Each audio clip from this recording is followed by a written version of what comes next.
கர்த்தரும் இரட்சகருமாகிய இயேசு கிறிஸ்துவின் நாமத்தினாலே இந்த காலை வேளையிலே உங்களை அன்போடு கூட வாழ்த்துகிறேன். உங்களுக்கு கிருபையும் தேவ சமாதானமும் உண்டாவதாக.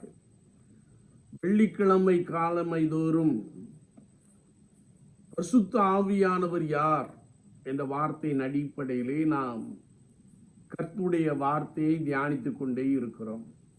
பரிசுத்த ஆவியானவர் வரங்களை கொடுப்பவர் என்ற வார்த்தையின் அடிப்படையிலே முதலாவதாக அவர் வசனத்தை போதிக்கும் வரமும் அறிவை உணர்த்தும் வரமும், மூன்றாவதாக அந்த ஆவியினாலே வேறொருவனுக்கு விசுவாசமும் என்ற ஒரு வார்த்தையை நாம் வாசிக்க முடியும். விசுவாசம் என்பது ஒரு வரம் என்பதை குறித்து பரிசுத்த வேத வாக்கியம் நமக்கு மிக தெளிவாக கற்றுக் கொடுக்கிறது. அப்போஸ்தலர் நடபடியின் புஸ்தகம் 16ஆம் அதிகாரம் 30-31 வசனங்களை நாம் வாசிக்கின்ற பொழுது இங்கே ஒரு சம்பவம் சொல்லப்பட்டிருக்கிறது. நடுராத்திரிலே பவுலும் சீலாவும் ஜெபம் பண்ணி தேவனை துதித்து பாடினார்கள். அவர்கள் ஆண்டவரை துதித்து பாடின இடம் சிறைச்சாலையாக காணப்பட்டது. அவர்களை நன்றாய் அடித்து காயப்படுத்தி அவர்களை கட்டி வைத்திருந்தார்கள். இந்த சூழ்நிலையில இவர்கள் ஆண்டவரை பாடி துதித்தார்கள். கர்த்தருடைய வார்த்தையை நாம் வாசிக்கின்ற பொழுது காவலில் வைக்கப்பட்டிருந்தவர்கள் அதை கேட்டுக்கொண்டிருந்தார்கள். சடுதியிலே சிறைச்சாலையின் அஸ்திபாரங்கள் அசையும்படியாக பூமி மிகவும் அதிர்ந்தது. உடனே கதவுகள் எல்லாம் திறவுண்டது. எல்லாருடைய கட்டுகளும் கலந்து போயிற்று. இவர்களை பாதுகாத்து கொண்டிருந்த காவல்காரன் நித்திரையாய் இருந்தபடினாலே அவன் நித்திரை தெளிந்து சிறைச்சாலையின் கதவுகள் திறந்திருக்கிறதை கண்டு கட்டுண்டவர்கள் ஓடிப்போனார்கள் என்று எண்ணி பட்டயத்தை உருவி தன்னை கொலை செய்து கொள்ள போனான். அப்பொழுது பவுல் மிகுந்த சத்தமிட்டு, நீ உனக்கு கெடுதி ஒன்றும் செய்து கொள்ளாதே, நாங்கள் எல்லாரும் இங்கேதான் இருக்கிறோம் என்றான். அப்பொழுது அவன் தீபங்களை கொண்டு வர சொல்லி உள்ளே ஓடி நடுநடுங்கி பவுலுக்கும் சீலாவுக்கு முன்பாக விழுந்து, ஆண்டவன்மாரே, ரட்சிக்கப்படுவதற்கு நான் என்ன செய்ய வேண்டும் என்ற ஒரு கேள்வியை எழுப்புகிறான். வேதத்தை நாம் வாசிக்கின்ற பொழுது கர்த்தராகிய இயேசு கிறிஸ்துவை விசுவாசி, அப்பொழுது நீயும் உன் வீட்டாரும் ரட்சிக்கப்படுவீர்கள் என்று சொல்லுகிற ஒரு வார்த்தையையும், கர்த்தருடைய வசனத்தை நாம் இன்னும் வாசிக்கின்ற பொழுது அந்த ராத்திரியில் தானே அவன் ரட்சிப்பின் அனுபவத்தை பெற்றுக் கொண்டான். அவனும் அவனுடையவர்களும் ஞானஸ்நானம் பெற்றார்கள் என்பதை நாம் பரிசுத்த வேதாகமத்திலே மிக தெளிவாக அறிந்து கொள்ள முடியும். இதை குறித்து நாம் வாசிக்கின்ற பொழுது விசுவாசம் என்பது அனைவருக்கும் உள்ளது. விசுவாசம் என்பது அனைவருக்கும் உள்ளது. எப்படி என்றால், ரட்சிப்பின் சுவிசேஷத்தை கேட்டு கர்த்தராகிய இயேசு கிறிஸ்துவை சொந்த இரட்சகராக ஏற்றுக்கொள்ளுகிற ஒரு அனுபவம், மனம் திரும்பி ஞானஸ்நானம் பெற்றுக் கொள்ளுகிற ஒரு அனுபவம் நம்மை கர்த்தருடைய விசுவாசியாக மாற்றி விடுகிறதை நாம் மிக தெளிவாக அறிந்து கொள்ள முடியும். எபிரேயர் 11:29 நாம் வாசிக்கின்ற பொழுது கர்த்தருடைய வார்த்தையை நாம் தொடர்ந்து வாசிக்கின்ற பொழுது அப்படி ஒரு அனுபவத்தை பெற்றுக் கொண்டவர்கள் விசுவாசிகள் என்று அழைக்கப்படுகிற ஒரு தன்மையை நாம் அறிந்து கொள்ள முடியும். ஏனென்றால் இவர்கள் இயேசு கிறிஸ்துவை சொந்த இரட்சகராக ஏற்றுக்கொண்டு பழைய சுபாவங்கள், ஜென்ம சுபாவங்கள் எல்லாவற்றையும் விட்டுவிட்டு கிறிஸ்துவுக்குள்ளே ஒரு புது சிருஷ்டியாக வாழுகின்ற ஒரு அனுபவத்தை நாம் மிக தெளிவாக அறிந்து கொள்ள முடியும். ஆனால் விசுவாசம் என்னும் வரம் உள்ளவர்கள் ஆண்டவர் சகலத்தையும் செய்ய வல்லவர்கள் என்று நம்புகின்ற ஒரு அனுபவத்தை நாம் வாசிக்க முடியும். இயேசு கிறிஸ்து எல்லாவற்றையும் செய்ய வல்லவர் என்று விசுவாசிக்கின்ற நம்புகின்ற ஒரு அனுபவத்தை குறித்து நாம் மிக தெளிவாக அறிந்து கொள்ள முடியும். ஏனென்றால் எபிரேயர் 11:1 நாம் வாசிக்கின்ற பொழுது, விசுவாசம் என்பது நம்பப்படுகிறவர்களின் உறுதியும் காணப்படாதவர்களின் நிச்சயமாய் இருக்கிறது என்று நாம் பரிசுத்த வேதாமத்திலே மிக தெளிவாக அறிந்து கொள்ள முடியும். அப்படி என்றால் விசுவாசம் என்னும் வரம் நமக்குள்ளே அற்புதங்களை கொண்டு வருகிறது என்பதை நாம் இன்னும் ஆழமாய் அறிந்து கொள்ள முடியும். கர்த்தராகிய தேவன் ஆபிரகாமை பார்த்து சொல்லுகிறார், உன் கற்ப பிறப்பானவனே உனக்கு சுதந்திரவாளியாய் இருப்பான் என்று சொன்ன வார்த்தையை ஆபிரகாம் அப்படியே விசுவாசித்தான் என்பதை நாம் மிக தெளிவாக அறிந்து கொள்ள முடியும். இப்படிப்பட்ட சூழ்நிலையிலே ஆபிரகாம் வயது 100 ஆகிவிட்டது, சாராளின் கற்பம் செத்து போயிற்று என்றாலும் ரோமர் 4:18 நாம் வாசிக்கின்ற பொழுது, தான் அநேக ஜனங்களுக்கு தகப்பனாவதை நம்புகிறதற்கு ஏதுவில்லாதிருந்தும் அதை நம்பிக்கையோடு விசுவாசித்தான் என்பதை நாம் பரிசுத்த வேதாமத்திலே மிக தெளிவாக அறிந்து கொள்ள முடியும். ஏனென்றால் ஆபிரகாமுக்குள்ளே ஒரு விசுவாசம் காணப்பட்டது. வாக்குத்தத்தம் பண்ணினவர் அதை நிறைவேற்ற வல்லவராய் இருக்கிறார் என்று சொல்லி முழு நிச்சயமாய் கர்த்தரை நம்பி விசுவாசித்தான். எனவே ஆண்டவர் அந்த தள்ளாத வயதிலும் அவர்களுக்கு ஒரு பெரிய அற்புதங்களை செய்தார், ஒரு ஈசாக்கை கொடுத்தார் என்பதை நாம் பரிசுத்த வார்த்தையின் மூலமாக மிக தெளிவாக அறிந்து கொள்ள முடியும். நம்புவதற்கு ஏதுவில்லை, ஆனால் நம்பிக்கையோடு கூட விசுவாசித்த பொழுது அங்கே அற்புதம் நடந்தது, அதிசயத்தை கண்டுகொண்டான் என்பதை நாம் பரிசுத்த வேதாமத்திலே மிக ஆழமாக நாம் அறிந்து கொள்ள முடியும். அப்படி என்றால் விசுவாசம் என்பது ஒரு வரம். அந்த வரம் நமக்குள்ளே செயலாற்றுகின்ற பொழுது நாம் ஒரு இயற்கைக்கு அப்பாற்பட்ட ஒரு பெரிய அற்புதங்களை பெற்றுக்கொள்ளுகிற ஒரு நபராக மாறிவிடுகிறோம் என்பதை குறித்து வசனம் மிக தெளிவாக கற்றுக் கொடுக்கிறது. இன்னும் அப்போஸ்தலர் 3:16 நாம் வாசிக்கின்ற பொழுது, இயேசு கிறிஸ்துவின் நாமத்தை பற்றும் விசுவாசம் இவனுக்குள் அற்புதங்களை செய்தது என்பதை நாம் இன்னும் அதிகமாய் அறிந்து கொள்ள முடியும். அப்போஸ்தலர் 3 நாம் எடுத்துக்கொள்ளுகின்ற பொழுது, அங்கே பேதுருவும் யோவானும் ஆலயத்திற்கு செல்லுகிறார்கள். ஆலயத்தின் அலங்கார வாசலிலே பிச்சை கேட்கும்படியாய் தாயின் வயிற்றில் சப்பானியாய் பிறந்த ஒரு மனிதனை கொண்டு வந்து வைப்பது வழக்கம். அவன் பேதுருவை பார்த்து ஏதாயிலும் தருவார்கள் என்று சொல்லி பிச்சை கேட்டான். ஆனால் பேதுரு அவனை உற்று பார்த்து, எங்களிடத்தில் ஒன்றுமில்லை, எங்களிடத்தில் பொன்னும் இல்லை வெள்ளியும் இல்லை, என்னிடத்தில் உள்ளதை உனக்கு தருகிறேன் என்று சொல்லி நசராகிய இயேசுவின் நாமத்தினாலே எழுந்து நட என்று சொன்ன மாத்திரத்திலே அவன் கால்களும் கரடுகளும் பலன் கொண்டது.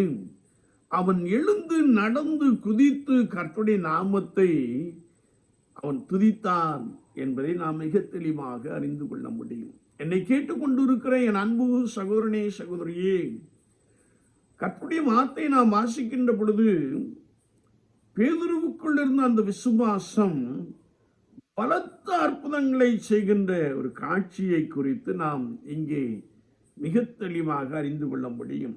எனவேதான் பேதுரு சொல்லுகிறார், கர்த்தராகிய இயேசு கிறிஸ்துவின் நாமத்தை பற்றும் விசுவாசம் இவனுக்குள்ளே பெரிய அற்புதங்களை செய்தது என்பதை நாம் இன்னும் ஆழமாக அறிந்து கொள்ள முடியும். அப்படின்னால் விசுவாச வாழ்க்கையிலே ஒரு மனிதனுக்குள் வரம், விசுவாசம் என்னும் வரம் காணப்படுகின்ற பொழுது ஒருவேளை இயற்கைக்கு அப்பாற்பட்ட ஒரு அதிசயங்களை, அற்புதங்களை செயலாற்றுகிற ஒரு மனிதனாக காணப்படுவதை நாம் நன்றாய் அறிகிறோம்.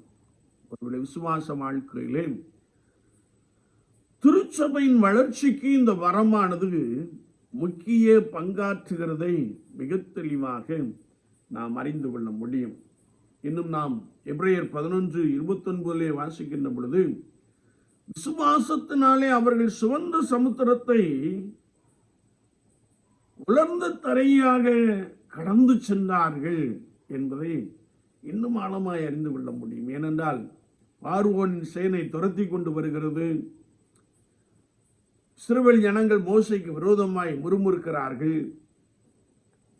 அந்த சூழ்நிலையிலே ஆண்டவர் மோசேயை பார்த்து, உன் கையில் உள்ள கோலை நீட்டி சமுத்திரத்தை பிளந்து விடு என்று சொல்லுகிறார். கர்த்தருடைய வார்த்தையின்படியே மோசே சமுத்திரத்தை பிளந்து விடுகிறார். இஸ்ரவேல் ஜனங்கள் வெட்டாந்தரையிலே நடந்து போகிற ஒரு காட்சியை மிக தெளிவாக நாம் அறிந்து கொள்ள முடியும். அது மாத்திரமல்ல, அவர்கள் அக்கறைப்பட்ட பின்பு பார்வோனின் சேனை நடு சமுத்திரத்தில் வந்தபோது அவர்கள் கடலிலே கவிழ்த்து போடப்பட்டார்கள் என்பதை குறித்து நாம் மிக ஆழமாக அறிந்து கொள்ள முடியும்.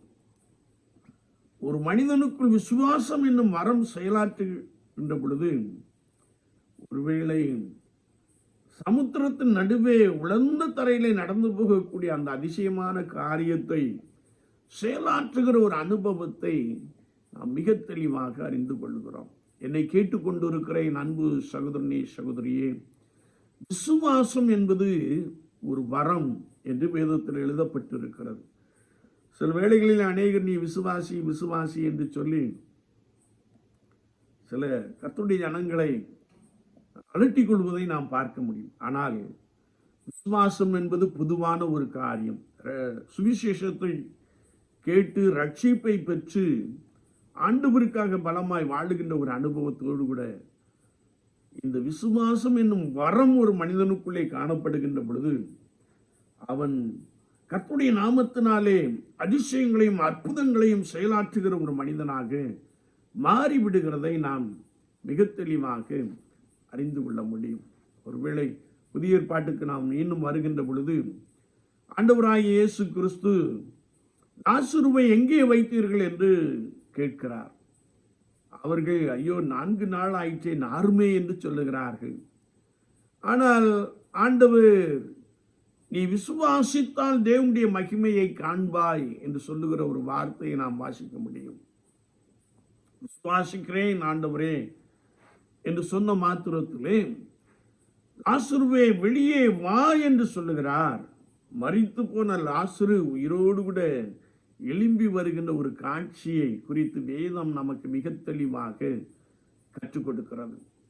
ஆண்டவர் அநேக இடங்களிலே உன் விசுவாசத்தின்படி உனக்கு ஆக கடவுது என்று சொல்லி குருடரின் கண்களை திறந்து விடுகின்ற ஒரு காட்சியை, பார்வையடை செய்கின்ற ஒரு காட்சியை நாம் பரிசுத்த வேதாமத்திலே மிக ஆழமாக அறிந்து கொள்ள முடியும். என்னை கேட்டுக்கொண்டிருக்கிற என் அன்பு சகோதரனே, சகோதரியே, எல்லாரும் கர்த்தருடைய ஜனம், எல்லாரும் கர்த்தருடைய விசுவாசி என்று அழைக்கப்படுகிற ஒரு சூழ்நிலையிலே ஆண்டவர் வேறொருவனுக்கு அந்த ஆவியினாலே விசுவாசம் என்னும் வரத்தை கொடுக்கின்ற பொழுது அவன் இயற்கைக்கு அப்பாற்பட்ட அற்புதங்களையும் அதிசயங்களையும் கர்த்தருடைய நாமத்தினாலே நடத்துகிற ஒரு நபராக காணப்படுகிறான்.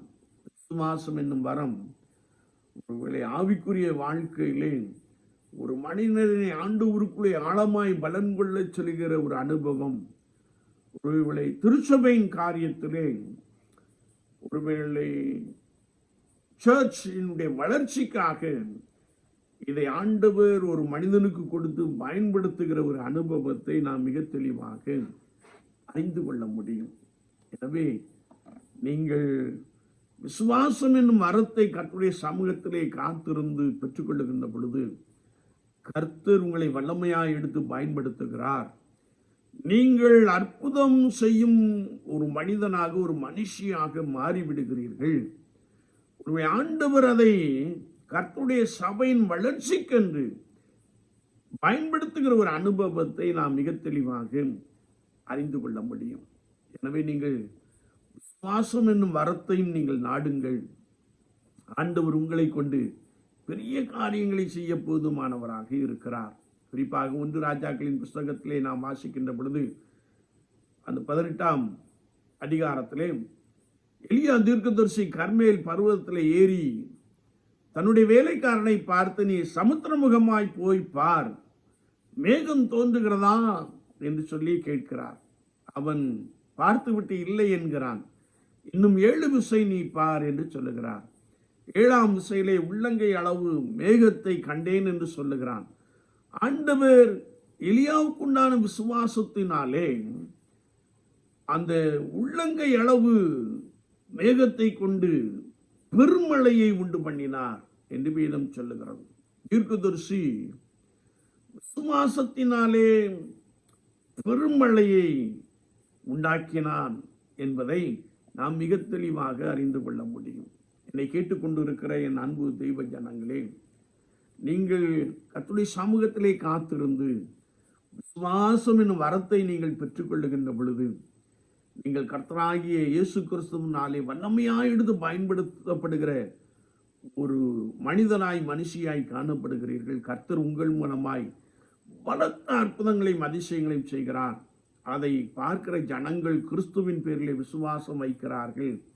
அவர் இயேசுவை சொந்த இரட்சகராக ஏற்றுக்கொண்டு அவரை பணிந்து கொள்ளுகிற ஒரு பெரிய அனுபவத்தை நாம் பார்க்கிறோம்.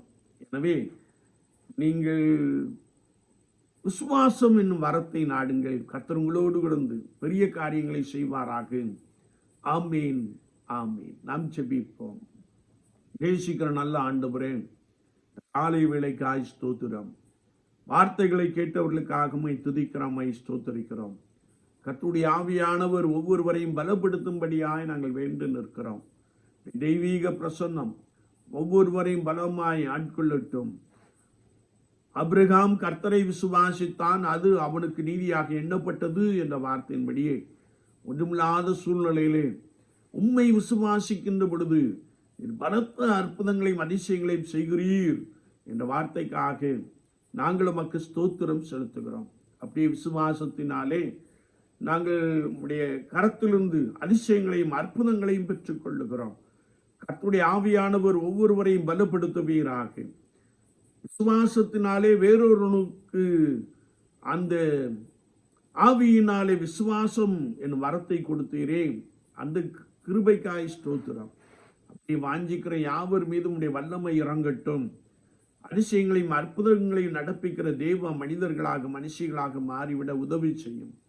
கர்த்தருடைய நாமத்தினாலே பெரிய காரியங்களை செய்வீராக. இயேசு கிறிஸ்துவின் நாமத்தில் ஜெபங்கேளும் பரிசுத்த பிதாவே. ஆமீன், ஆமீன்.